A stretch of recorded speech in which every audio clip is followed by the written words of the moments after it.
Hey guys.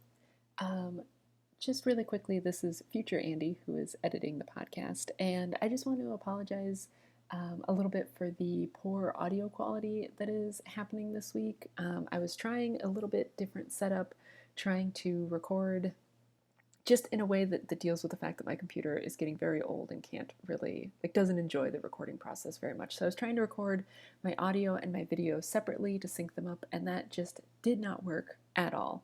So the audio that you're going to hear is the audio that was recorded along with the video that I had intended to replace with proper audio recorded from my microphone.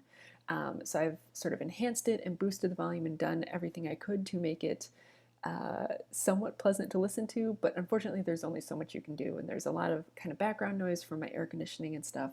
So I do apologize for that, and know that I have done everything I can to try and make it pleasant, and hopefully by the next time I record, I will have fixed sort of my setup, and hopefully we won't have these issues. So thanks for bearing with me, and yeah, on to the show.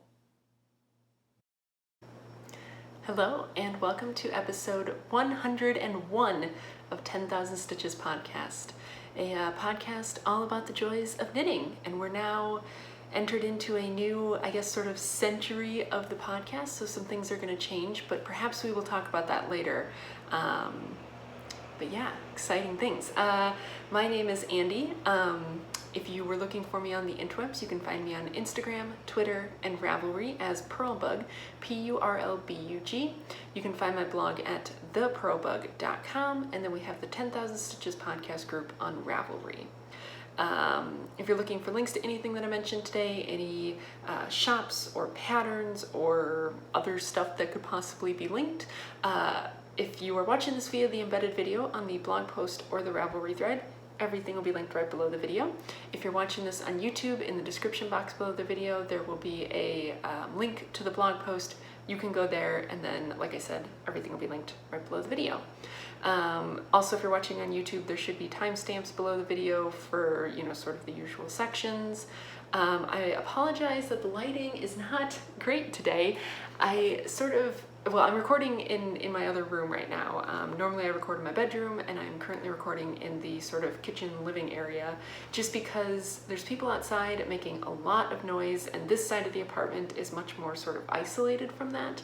And I really just wanted to sit down, bust out a podcast, because I want to record more, and so I'm going to try and get rid of some of those barriers that are keeping me from recording as much as, because some weekends I just don't want to sit down and do it, but some weekends I do, but it's just, there's just too many other things, it's like people are being noisy outside or whatever, and so I'm going to try and get rid of some of those other barriers and just see if maybe the dip in quality from the horrible lighting is worth being able to put out videos a little bit more consistently, but you guys don't care about that, right?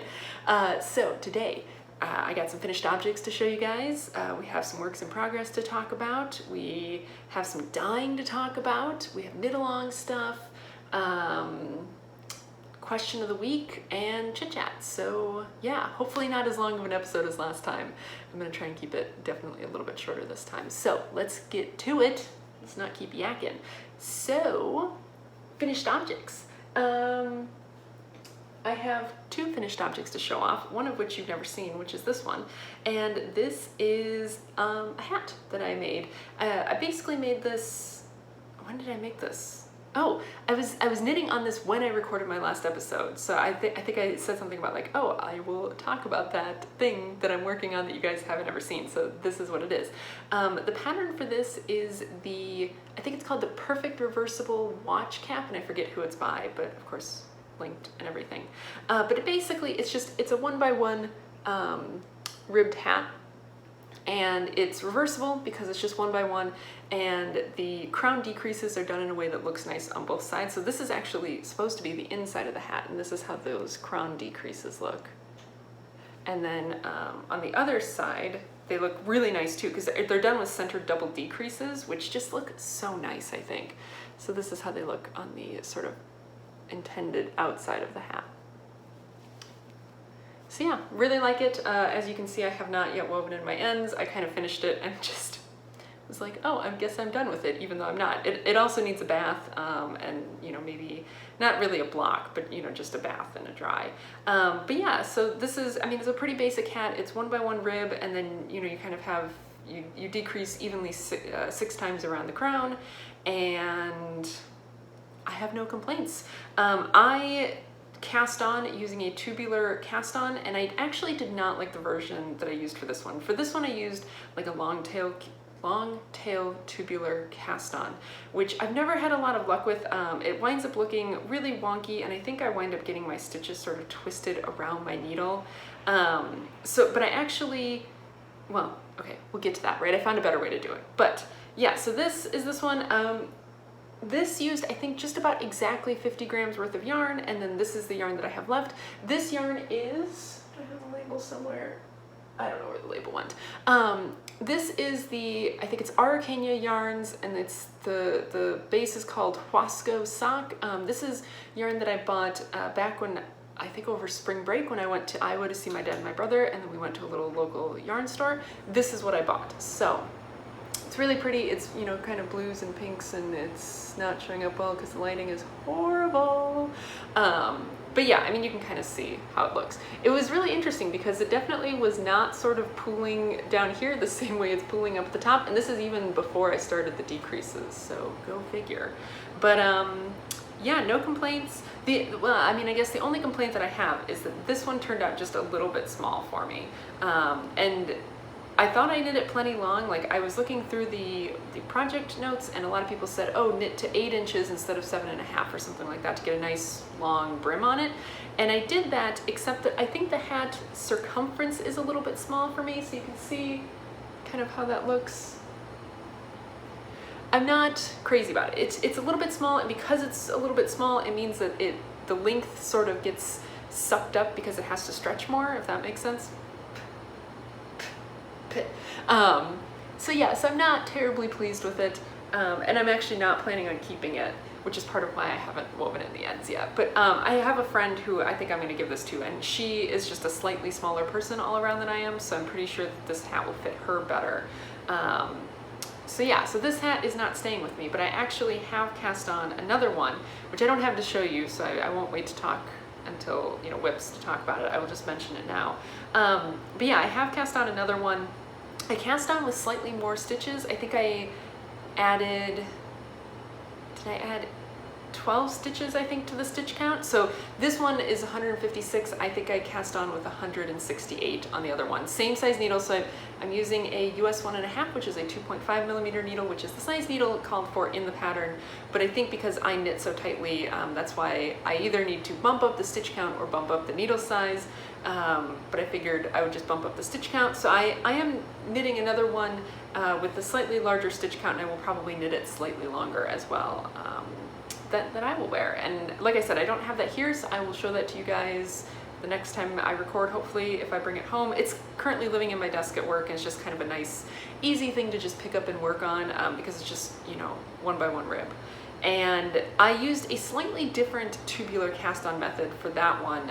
So this one, like I said, I used the long tail method. That one I used sort of like a provisional cast on method, or like a crochet chain method, which I like way more. I thought it was just way easier to do and way nicer and produced a much neater result. And so I will, well, I have it linked in my project page, but I'll try and remember to also link it below in case you want to check that out. In case you've had troubles with the tubular cast on, the long tail version, try a crochet chain one. I think it works way better. But yeah, so that's one finished object. Bloop, done. And then the other finished object is my knee socks. So my Holly Jolly knee highs are done. And this is how they look. I'm not going to put them on now because it's really hard to show off knee-high socks. So I will actually put in a couple of pictures now, which if you follow me on Instagram, you would have already seen these. But these are pictures of me actually wearing the socks. And yeah, as you can see in those pictures, they don't come all the way up to my knees. And I maybe would have preferred to knit them maybe one or two sets of stripes longer, had I known that they weren't going to be quite high enough, but whatever. I mean, it's fine. It's not that they aren't long enough, but I maybe could have stood for another centimeter or two of length on them. But let's talk about these. I think I've kind of shied away from giving too many specifics about these just because I wasn't really sure about the specifics because I was kind of making up the pattern as I went, but now we can talk about it. So, and again, these are all on my project page, which I will link. I made very detailed notes about how I made these. So if you want to know, specific like stitch counts or anything like that, if I breeze through it too quickly here, it's all there. So these were knit toe up. I cast on the toe in a contrasting color, and I basically use the same method for toe increases that I use for toe decreases, which is that I take my total stitch count, which in this case is 72 stitches, right? I was shooting for a 72 stitch sock here. So I take my total stitch count and I divide it into thirds, which is especially convenient for 72 because it divides evenly into thirds. And I basically do it per side of the sock, right? So I knit my sock's magic loop. So for a 72 stitch sock, you will have 36 stitches on one side, 36 stitches on the other side, right? So I divide that by 3, so that gives me 12, right? And so I think of it in thirds. So I cast on 1/3 of the stitches to start with, right? And I use, is it Judy's Magic Cast On, I think? So I cast on 12 stitches on each needle, so 24 stitches total. Then I increase every row for the next third, right? So I would increase a total of 12 stitches per side every row until I have 24 stitches per side, which would be a total of 48 stitches. And then, no, that's not right. Is that right? Yeah, that's gotta be right. Math is hard. So basically, I have 24 stitches per side, right? So I increase by another third until I now have 2/3 of my total stitch count. Then I increase the last third every other row. So I would increase 12 stitches per side every other row then until I have 36 stitches per side for a total of 72 stitches. And it produces this nice sort of rounded toe, which I just really like. And I do exactly the opposite when I decrease for my toes. And this is the same method that you find in my vanilla sock pattern, which is that you decrease the first third of your stitches every other row, then you decrease the next third every row, and then you have a third of your stitches left when you close your toe. So I happen to like the shape of this, and I find that it's a little bit easier than, it's an easy way to remember because it's a third, third, third. Then I knit 5 rows, again in the contrasting color, just to sort of bring the toe out a little bit. I find that when I'm doing a contrasting toe, that just sort of makes the toe pop a little bit more, because otherwise it could just be a little bit too short. Then I knit 4 row stripes, so 4 rows of solid, 4 rows of speckled, and I forget exactly how many rows I knit for the foot. Again, it's on my project page. But then I did the little trick that I've been doing with fish lips kiss heels lately, just to give them a little bit of extra room, which is that on the row before I'm gonna put in my heel, I increased 4 stitches along just the bottom side, which is where you'll be working the heel. I increased 4 stitches evenly across that side of that needle basically. And then you knit back across the front, and then you come to the back and you're about to do your fish lips kiss heel. I work my normal fish lips kiss heel, except now instead of working it over 36 stitches, I'm working it over 40. But I still work down to the same number that I would in the center for a 36 stitch count, right? So normally for 36 stitches, you work down to 12 unworked stitches in the middle. I do the same thing, but because I'm starting from 40, that gives me just a couple extra rows of depth. Then I finish the heel, and then the next row after that, I decrease away those 4 stitches evenly again. And you can just kind of fudge it. It doesn't have to be super precise.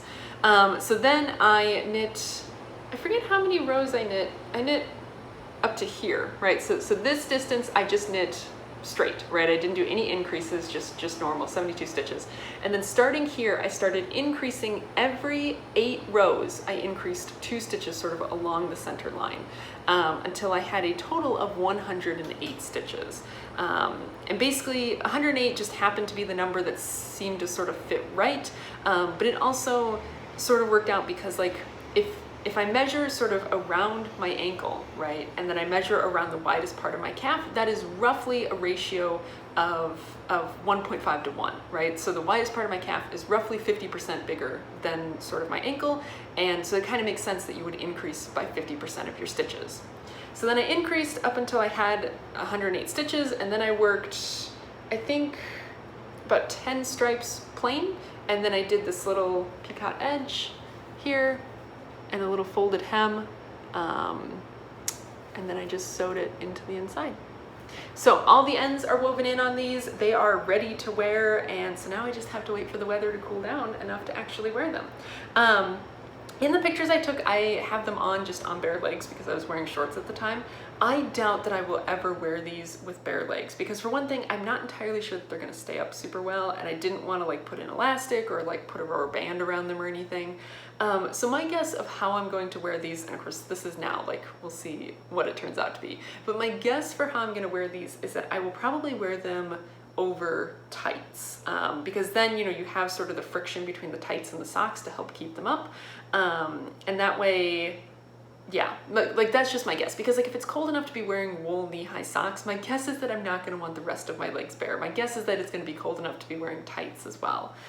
So I will update you guys sort of once we get to that point, how that works out and how they wear and how they stay up once I actually get some wear out of them. But for now, they're done and they're just gonna get put in my sock drawer until I'm ready to wear them. Each one weighed about 75 grams, so it's about 150 grams total for the set. And this little bowl has all of my leftover yarn in it, so I have a fair amount of the contrasting color left, which is fine. I might actually just keep this to use for contrasting like heels and toes on another pair of socks. And then I basically just have little 5 to 7 gram balls of the other colors, which these will go into my granny stripe blanket now that I'm done with them and I've showed it off. So I am super duper happy with these, to the point that I've already cast on my next pair of knee highs, but we're not quite there yet. But yeah, that's my finished objects. Oh, so these are knit on US Zeros, which is a 2mm needle. And I basically started out doing magic loop, and then eventually I had to switch to doing 2 circulars because it just got to be too unwieldy and too kind of wide to work on a single magic loop, because I use a 32-inch Gu for my magic loops. So eventually I had to switch it to 2 circulars, but no biggie. So that's that. Those are done. Okay, so now let's talk works in progress. Let's first talk about works in progress that I'm not even going to show off because they're not worth showing off because nothing has happened. That would be my ribwise tank. No, actually, you know what? That is worth showing off. I forgot that I'd actually made progress since I showed it off last time, because it's been a while since I've shown it off. So the last time, I think I had not started, I was like sort of breezing through the body and I said, oh yeah, I'm almost to the sort of split and, you know, doing some straps and armpit decreases and stuff. So I made it past that point and I actually have an entire strap done. And then I am working on the other strap right now, but I haven't picked this up for quite a while. So that's why I thought I had nothing to show you guys. But yeah, so this is how it looks so far. So there's one strap done. My concern with this, well, so for one thing, I don't really like how they do the little like shoulder shaping on this, so I might rip that out and redo that. I think it just looks really messy. And I'm sure that a lot of it could be hidden within a seam, but I don't like it. The other concern I have is that if I sort of plop this on top of my shoulder, this is like really, really low cut. And it's not even an issue of like, oh, just make the strap shorter, because like if I sort of think about like where is the armpit part, like that is in my armpit. So it's not an issue of like, oh, the strap could be made shorter, but I think if I were to knit this again, I would not do the neck decreases quite as early. I would try and alter the pattern to like bring the neckline up a little bit, but keep the armpit kind of where it is. Or maybe even just alter it to be entirely like high neck. I don't know. But the point being, I am currently on the other side and yeah, haven't picked it up for a little while because the strap is actually a little bit sort of tougher in terms of like thinking about like what you're doing, and I just have not really had the brain power for it. So that's been sort of on hold for a little while, but I thought I would show it to you guys. As a reminder, so this is the Ribwise Tank by Pearl Soho.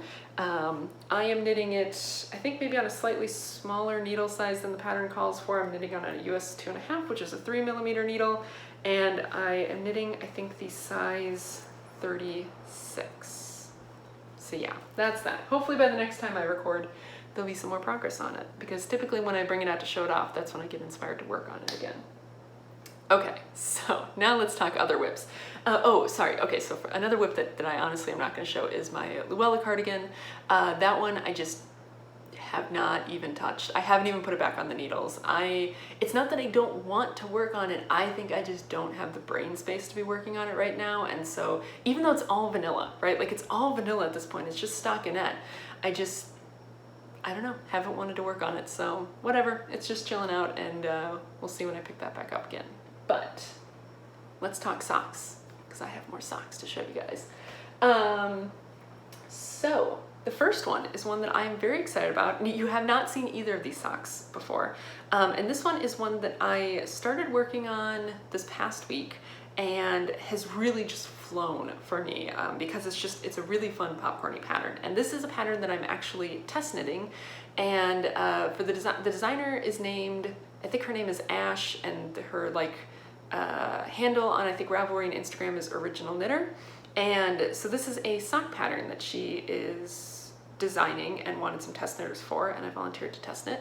And the pattern is called the Witching Hour socks, something like that. And it is this really beautiful cable pattern. And she said I could show it off, so I'm not gonna get in trouble or anything for this. And it's this really, really beautiful cable pattern. Oh, don't bump the microphone.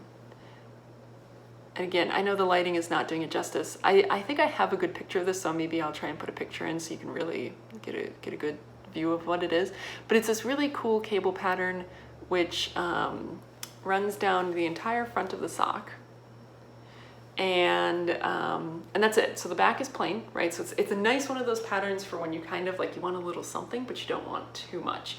And the cable pattern is really sort of, if you're the kind of person who can sort of memorize cable patterns and not have to look at charts, this is one where you could definitely do that. I only find myself checking the chart very occasionally, and it's usually when I've set it down and then I come back to pick it up and I'm kind of like, oh yeah, that's right, where was I? What do I do next? But yeah, it's a super popcorny pattern and I would really recommend it. The only kind of modifications I made to the pattern is a little bit in how I do the ribbing up at the top. So I think the way she does her ribbing is it's 2x2 ribbing. And so she does, I think, just knit 2, purl 2 all the way across, knit 2, purl 2, right? Whereas I tend to do knit 1, purl 2, knit 2 to the last 3 stitches, purl 2, knit 1, right? It's the same way I have the ribbing written out in my sock pattern. And I just like that because it nicely centers things. And so you can kind of see how nicely it centers that first sort of transition from the ribbing into the cable. But I think it doesn't matter either way because her pictures looks like it's really nicely centered too. So either way, so that's like a tiny modification. And then the other modification is that I used my own preferred sort of slip stitch heel flap, just because the heel flap that she has in the pattern is a little bit short, it's only 24 rows, and this is like a 36 row heel flap, and I wanted to make sure that they would be comfortable and fit me the way that I wanted them to, and so that way, that means using the heel flap that I love and know, because it's no good if the socks are useless after I finish them. But yeah. And this yarn that I'm knitting it on, which again, the light is just not doing justice to at all, but this is the same yarn that I dyed up as the prize for the 2K giveaway. This is the skein that I kept for myself. And I just thought it was perfect because it's a very sort of autumnal color and just really fits with sort of the autumnal theme of these socks. So yeah, so I think I might be on my last repeat before I sort of have to start thinking about the toe. And like I said, these have just been flying. I really love it. It's a really great pattern. Highly recommend. I'm sure I'll talk about it more once I get the other one finished and all of that. And hopefully by then I'll maybe have something to link to. But yeah, highly recommend. And the only thing I think I will do when it comes to doing the second one is I do think, so on the pattern, she does not write the pattern such that you reverse all the cable twists on the other sock. I think I'm just going to go ahead and do that because my brain will be sad if I don't. But yeah, I think that's the only change I'm gonna make when I do the second sock. But yeah, I will keep you guys updated. I'm knitting this 72 stitches on a US 1, which is a 2.25 millimeter needle, and that is the needle called for in the pattern. And normally I do 64 stitch socks if I'm using a US 1, but because of the cables, I decided to bump it up to 72. So yeah, boom, that's that. And then the only other whip, again, is a sock you guys haven't seen yet, but if you follow me on Instagram, you might have seen this in my stories, and that is my spoopy socks. So after finishing my Christmas knee highs, I decided to go ahead and get started on my Halloween socks. And I've been sort of waiting to cast these on until after September 1st, which I know we're well past that. But because I also wanted to take part in Celeste of Yarn to Table, her knit along for September and October is breed specific wools. And so you basically knit with anything but merino. And this is on a BFL nylon base. And so I wanted to make sure I could actually participate in her cal. So yeah, that's why I was waiting, and then I just had to get everything else finished up. But yeah, I started these yesterday, and it's basically so far exactly the same as my Christmas socks, except I didn't do the toe in a contrasting color. I did the toe in one of the main colors. But yeah, so these are, I think I showed these yarns off when I first sort of dyed them up, but one of them is sort of this like really bright blaze orange kind of color, and then the other is sort of this purple and green. And I'm just, again, doing the same sort of 4-row striping and doing these toe up. I'm basically gonna follow the sort of notes that I made from my Christmas socks and just sort of refine it and make some little modifications as I go along. So I will, of course, make good notes on that on my project page there. But yeah, otherwise not a ton to talk about. I guess maybe these will give you a better idea of what the colors look like. No, the lighting is just can't. Anyway, and I know some people were kind of confused by the term spoopy. What does spoopy mean? So spoopy is spelled S-P-O-O-P-Y, and spoopy is basically, it means basically if you mix spooky and derpy, you get spoopy. And I don't know, I just thought that would be a fun sort of name for these socks, because like they're sort of, I don't know, like they're doofy socks, like they're goofy Halloween socks, and I'm just super excited for them. So again, I'm knitting this on a US 0, which is a 2mm needle, and yeah, I have actually, okay, so for the longest time on Instagram, I did not have the Instagram highlighted stories, and now I finally have them. So I am going to be sort of posting pictures of these on my stories as we go along and highlighting them into sort of one of those story highlight things or whatever. So if you kind of want to see the progress as I go along on these, it will be there, I guess. I'm not good at the grams, but anyway, so that's that. And I think that sort of wraps up most of my works in progress. Oh, I guess I do also have the pair of shorty socks, which are still at my office, and I haven't touched those lately either, so yeah. So let's talk dyeing really quick. I've only dyed 2 skeins, and I dyed these yesterday, so they're still sort of loose, I guess, because they're still drying. But I am just totally obsessed with knee socks right now, and I really want to have as many as I can. And while I love the striped ones, I kind of keep seeing patterns for knee socks which are solid, and it would definitely make it a lot easier if I were to knit a solid pair, and there's just other things that I could do then. So I dyed up some yarn to make a solid pair of knee socks, and this is again on the 75/25 BFL nylon base, same as the Halloween socks, which are sitting right down there. And these are going to wind up being my birthday socks, I think, because my birthday is in mid-October, and I know that's like a long way away still, but I figure I will hopefully have the Halloween socks finished by then, and I'm going to be doing some traveling right around my birthday, which I'll talk about later. But I thought, you know, might as well get the yarn dyed up, and then I kind of have like some framework for like looking for the specific pattern that I think will be perfect for them, and I can sort of be ready to go so that I will have travel knitting for my birthday. And that way it's just also a way that, you know, I can kind of treat myself for my birthday without maybe having to spend money because I'm trying to save up money. Again, more on that later. But yeah, let's show you the yarn. So I wanted something which was just going to be ridiculous, and I think I did it. So this is the yarn. It is just the most ridiculous, like green yellow color. You know what's actually crazy? Give me 1 second.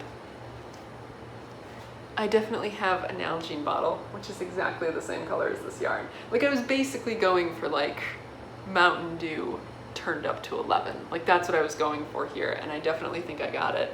And I just think it will be so much fun because it's kind of like a little bit of like an irreverent color, and I just think it would be really fun to do then something that is very like classic, you know, sort of like a classic stitch pattern to go with this just redonkulous color. But yeah, so I dyed these up yesterday. I have 2 skeins of it, and I figured that should be plenty to make a pair of knee socks, and I'm just super duper excited. And I think it's, you know, again, it's really fun to kind of have it dyed up ahead of time, because now I get to like look at it and get super excited about it for when I eventually cast on my birthday socks. So yeah, that's all the dyeing I've done. Let's see if I can, oh, okay, that sort of made it back onto the dyeing rack. We're good. So yeah, and otherwise, like in terms of like coming up, I don't really have a ton of plans. You know, I think I thought that I was gonna have a lot more mental space than I currently do. You know, kind of after how crazy the summer was, I was like, okay, we're gonna get back into the regular semester. I kind of know this, like I know what's going on, and I will definitely have more energy and have more sort of brain power to be able to do more knitting and be able to take on bigger projects, and it just has not really turned out to be that way. So right now I'm just trying to not make too many plans, and I'm trying to say like, you know what, if all I want to knit is vanilla socks for the rest of the year, that's fine, right? Because like life is objectively a little bit crazy for me right now, and you know what, if vanilla socks are what I'm wanting, then I'm gonna do that, or hats or whatever, right? And I'm not gonna feel bad about it. Like you shouldn't feel bad about your knitting, because like your knitting is not for anyone else. Like even if you're a podcaster, your knitting is only for you, by the way, in case you need a reminder of that. Like you're not knitting for anyone else, you're knitting for you. So we'll see, we'll kind of see what comes up, but let's talk knit along. So since I recorded my last sort of normal episode, our last knit along ended, we had a winner. I already contacted them, but I think their username was She's Knitting Socks. Already got in contact, already heard back from you. Congrats. And we are now, I think like 2 weeks into our current knit along, which is the Little Things Cal. We currently, as of right now, have 6 finished objects, which is awesome. And so as a reminder, the theme for this one, and the threads are up. I actually put the threads up pretty close to the first, I think, so go me. Anyway, so as a reminder, the theme for this one, the technique is totally vanilla. So basically anything which is just stockinette, right? So vanilla socks, plain sweaters, plain hats, like I have a much better explanation in the threads in the Ravelry group. So if you want that, go there, and that's my explanation for like what totally vanilla means. And of course, if you have any questions, like does this fit, does that fit, could I do this, could I do that, is that okay? Ask in the chatter thread, right? I'm like more than happy to answer questions there, and put progress pictures in the chatter thread if you want, because that's always fun. So that's the technique, is totally vanilla. And then the color, I kind of asked you guys, because originally I had been thinking about, originally the color was pastels, solid pastels. And I kind of asked you guys like, hey, what are your thoughts on this? Like, because I know pastels are not everyone's bag. And overwhelmingly the response I got was, yes, please, not only pastels. And so I did decide that I was gonna open it up to any solid colors as the color for this knit along, right? So for the Little Things Cal, no, that's God. That is not the cal that we're on. The Little Things cal was the last one. What is this one? Simple? I think this one is simple. I think it's the simple cal. Anyway, so the color theme for this one is solids. And again, solids, that's sort of solids with like a little asterisk, right? Because of course, if you are using commercial yarn, then yes, solid is solid. If you're using hand-dyed yarn, right, like I'm okay with tonals, because like that's as solid as hand-dyed gets. So something like, right, like this yarn obviously is a little bit tonal, that would totally be fine, because it's meant to be one color, and you know, you're just kind of limited by the fact that it's hand-dyed. Same with, you know, like this yarn actually is remarkably solid. But again, if you're using hand-dyed yarn, if it's meant to be solid, that's good enough. And again, those rules are in the chatter thread, which will be linked below. So yeah, keep them coming. I think this is going to be a really good knit along because I feel like we're kind of at the time of year where a lot of people are starting to get into some gift knitting, and that means vanilla stuff is great. So I hope to see lots of finished objects, and feel free to pop into the chatter thread and all that cool stuff. So I don't have prize yarn yet, but I will soon. Yeah. So, question of the week. Man, we are chugging along today. I feel like I'm talking really fast just because I don't want this to be another long episode, and so I'm probably overcompensating, but what can you do? Anyway, question of the week. So my question of the week this week is not knitting related, but it is something that I'm very curious about. So I am definitely interested in people's routines. Like I really like to learn about like people's routines and habits, and like, sort of trying to look at like people that I consider to be successful. Like, could that somehow be attributed to routines or habits that they have? And is it something that you could adopt? Because sometimes just adopting the routines of people who are successful in a field where you want to be successful, it's not going to by itself make you successful, but sometimes it can help, or it can sort of help change your mindset or something like that. So I definitely think that sometimes the intent behind an action doesn't matter as long as you're taking the action itself.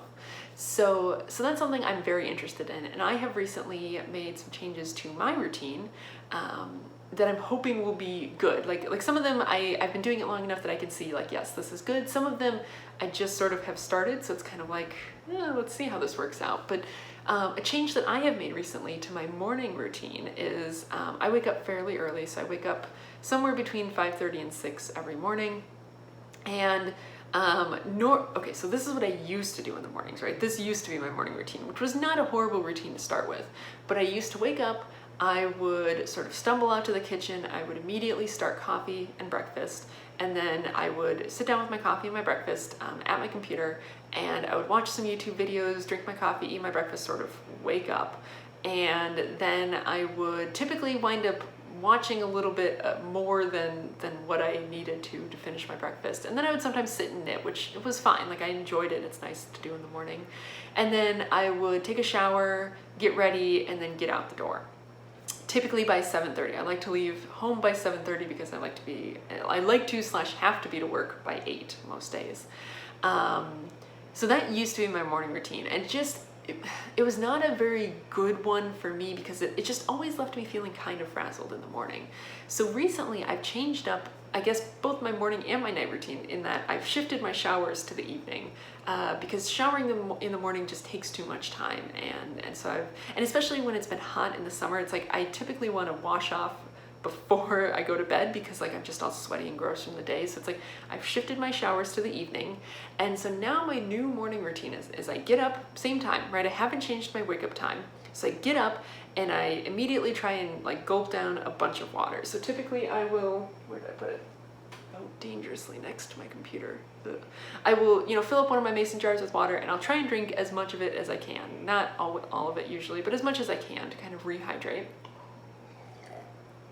Especially because I have to run the air all night, so like it gets really dry in here. And so I will do that, and then basically by 6 p.m. I try to get out the door of my apartment. So I put on shorts and a t-shirt and some tennies, and I get out the door and I just go for a walk, right? Like I'm not even trying to exercise, I go for a walk. And so I have a couple different sort of like loops, I guess, that I will walk near my apartment, which I know are well lit, are safe, nice, good areas where I can be walking because it's typically, the sun hasn't risen yet, it's 6 a.m. So I will go for a walk, and that usually takes me 15 to 20 minutes, and then I come back and then I make my coffee, eat my breakfast, still sit and watch some YouTube, still sit and do some knitting, and then I get dressed and I pull all my stuff together and I get out the door. So nothing has really changed in terms of the timing, right? I wake up at the same time still and I leave at the same time still. But the nice thing is that it's sort of, the walk has really changed my sort of whole feel of my morning, because it just lets me get out, lets me get some fresh air before it's ungodly hot. And it gives me some time to just sort of think and like mull over what's the day gonna look like before I sit down at the computer, before I'm, stuck in my phone for the day. It helps get me hungry actually for breakfast. And so yeah, so it has really sort of reshaped my mornings. And you know, it's not exercise. Like, it's not like I'm getting sweaty going for a walk or something, but it does sort of help to sort of get moving and get active in a way that I simply can't do in my apartment, right? I simply can't walk around in my apartment because it's just so small. And like, I used to be one of those people who could wake up at 5 o'clock in the morning and like actually exercise. And I don't know if it's just getting older or if it's just the phase of life that I'm in, but like, man, I cannot do that anymore. I can't even wake up and do yoga. Like, it's like walking is as much as I can handle. And like, you know what? That's okay, right? It's beneficial in and of itself. So, man, that has been a lot of talking to get to my question of the week. So my question of the week is, tell me about your morning routine. Like, you know, I'm very interested in other people's morning routines. So like, what does your morning routine look like? And I realize like this is going to be really different for people, like whether you are, you know, young and single and childless like me, or if you, you know, have kids, or if you're retired, or, you know, you have older kids, younger kids, like all kinds of stuff. I would be curious, like, what does your morning routine look like? Yeah. Maybe that's a weird question, but like, I'm super curious about this stuff and I'd love to hear from people. So that's my question of the week. And if all you were here for was the knitting stuff, that's gonna be it. Thanks very much for hanging out with me this week. And I will probably see you in another 2 weeks. Otherwise, let's do some chit chat.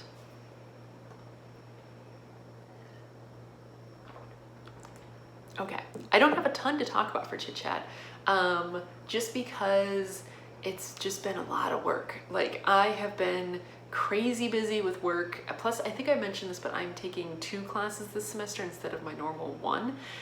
So I have been crazy busy between work and class.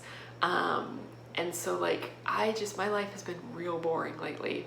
The kind of little bit of excitement is that, and I mean, this isn't necessarily excitement in a good way, but as you probably know, we had a hurricane hit the southeast US this past week, and that was Hurricane Florence. And it's really like, man, like they really did not have an easy time predicting where this hurricane was going. And so on Tuesday evening, they canceled classes here at VCU for Thursday and Friday. So I basically had a 4-day weekend this weekend, somewhat unexpectedly. So it was kind of not as fun as a 4-day weekend would be because I didn't have any plans for it. And it's not like I could really go anywhere because it was such short notice. And it was really tough because like we didn't know if the hurricane was actually going to hit us, because originally it looked like it was going to come in, hit the Carolinas, and then actually go south.